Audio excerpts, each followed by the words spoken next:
আরে সখী তোরা প্রেম করিও না, ও পীড়িত ভালা না, সখী তোরা প্রেম করিও না। সকাল থেকে এদের আজকে চিৎকার চেঁচামেচিতে অস্থির হয়ে গেছে, সারাদিন মারপিট। আর এই দেখো, এই শেষ পর্যন্ত দাঁড়ালো আমাদের বাগান। ওদিকে একটা নেতা ঝুলছে, ওটাকে সরিয়ে দেবো পরে, এখন ঝুলছে, ঝুলুক, শুকিয়ে যাক, ঠিক আছে। এই হচ্ছে আমাদের বাগান। এই যে বিক্রম সব কোথা থেকে সব গাছ তুলে নিয়ে এসে বড় বড় গাছ সব ছোট ছোট জায়গায় লাগিয়েছে। আমি ওকে বলেছি তুমি দেখবে এসব করছো তো নেক্সট জন্মেও তুমি ওই বেটে বেটে হয়ে জন্মাবে। এতবার না করছি তুমি শুনছো না যে বনসাই করো না। এর গাছের বনসাই করলে মানুষও বনসাই হয়ে যায়, এটা আমার ধারণা। এটা ধারণা না, আমি 100% শিওর এরকম করতে নেই। শোনে, কেউ শোনে না, ভালো কথা।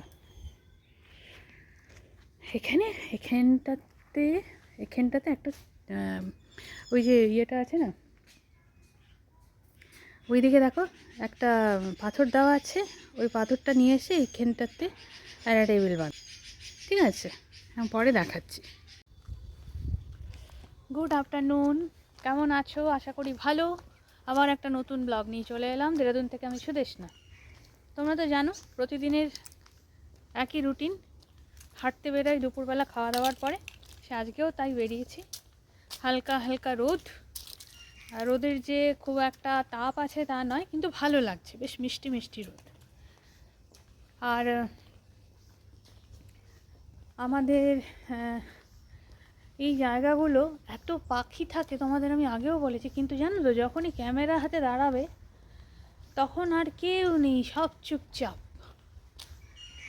আর যখন ক্যামেরা হাতে থাকবে না তখন টুনটুনি ঝুনঝুনি বুলবুলি সব নাচানাচি করছে চোখের সামনে।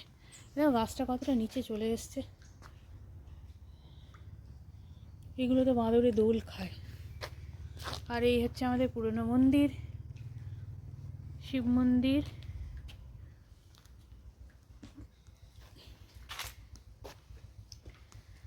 দুপুরবেলা যাওয়ার সময় এখানে আমরা প্রণাম করি তারপরে এই রাস্তাটা দিয়ে যাই। পড়ন্ত বিকেলের ছবি দেখো, রোদ চলে যাচ্ছে, ঠান্ডাও বাড়ছে। হেঁটে এখানে এসে বসলাম, কিছুক্ষণ বসে আমরাও বাড়িতে যাবো এবার।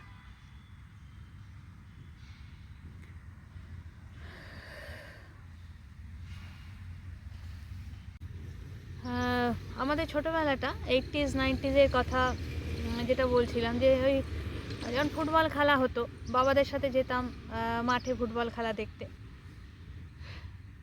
তখন না বেশ একটা জম্পেশ আড্ডা বসতো, বাবাদেরও বসতো, এখনও মনে আছে।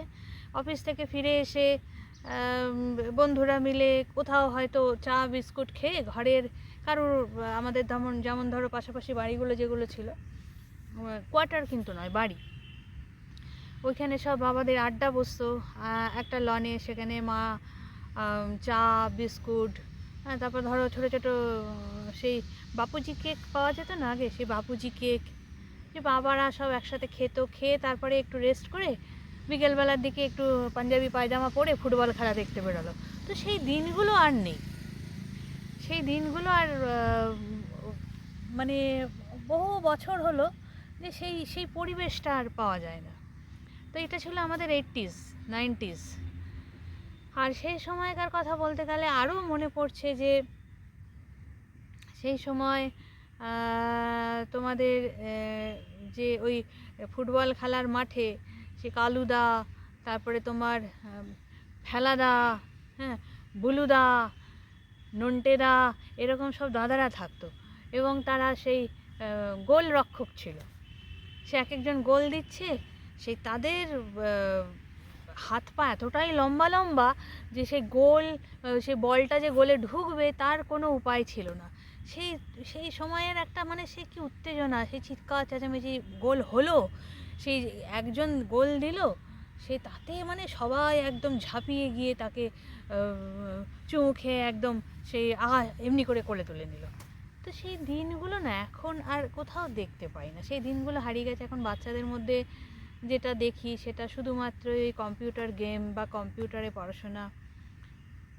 সময়গুলো বড্ড মানে খুব তাড়াতাড়ি সময়গুলো চেঞ্জ হয়ে গেল। আমরা আবার দেখো 80s যারা বা 90s যারা, তারা কিন্তু আমরা চিঠিও দেখেছি। তখন মা অপেক্ষা করে থাকতো যে মামা বাড়ি থেকে চিঠি আসবে। পিয়ন কাকা সেই 1:30-2টোর সময় আমাদের বাড়ির সামনে দিয়ে পেরোতো। মা জিজ্ঞাসা করতো, দাদা চিঠি এসছে? তো চিঠি থাকলে দিয়ে যেত, দিদি দিদি এ নাও চিঠি, তোমার আজকে বাপের বাড়ি থেকে চিঠি এসছে।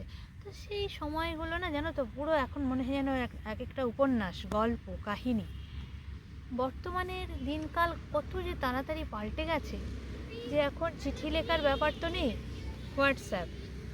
এখন হোয়াটসঅ্যাপ, তোমার মেসেঞ্জার, ফেসবুক, এইসব। তবে এই সময়টা আমরা অনেক তাড়াতাড়ি পৃথিবীর সাথে যুক্ত হতে পারছি, সেটাও একটা ব্যাপার, সেটাও পজিটিভিটি আছে। তো অনেক আমরা যারা 80s 90s তারা অনেক কিছু দেখে বড় হয়েছি। আবার তোমাদের এই সময়গুলো যেগুলোর মধ্যে দিয়ে আমরা পেরোচ্ছি, এই ইন্টারনেট, কম্পিউটার সিস্টেম, এগুলোও আমরা দেখছি। তো আমার কোথাও মনে হয়েছে ওটার মধ্যেও যেমন একটা ব্যাপার ছিল, এটার মধ্যেও রয়েছে। খুব তাড়াতাড়ি পৃথিবীর সাথে আমরা কানেক্ট হতে পারি। এই মনে হলো যে এগুলো মাঝে মাঝে বলতে ইচ্ছা করে, মাঝে মাঝে জানাতে ইচ্ছা করে। কারণ আজকালকার বাচ্চারা যারা রয়েছে, তারা চিঠিপত্রের লেখালেখি ব্যাপারটা তো খুব একটা নেই। আর তখন কি সুন্দর সুন্দর সব চিঠি লেখা হতো, কি সুন্দর সুন্দর ভাষা দিয়ে সব চিঠি লেখা হতো। চিঠির মধ্যেই যেন বক্তা যে বলছে তার পুরো বক্তব্যটা উঠে আসতো। হচ্ছে ব্যাপার। চলো যাওয়া যাক, হাঁটা হয়ে গেছে, আরেক চক্কর লাগিয়ে চলে যাব বাড়ি। চলো তাহলে আজকে রাখছি। চলো আবার কালকে একটা নতুন ব্লগ নিয়ে চলে আসবো। আর সাবস্ক্রাইব করো, সাবস্ক্রাইব যত তাড়াতাড়ি হবে তত তাড়াতাড়ি আমি তোমাদের বাইরে ঘোরাতে নিয়ে যেতে পারবো। বিভিন্ন সুন্দর সুন্দর জায়গা আছে, সেগুলো দেখাতে পারবো। আর আরেকটা কথা,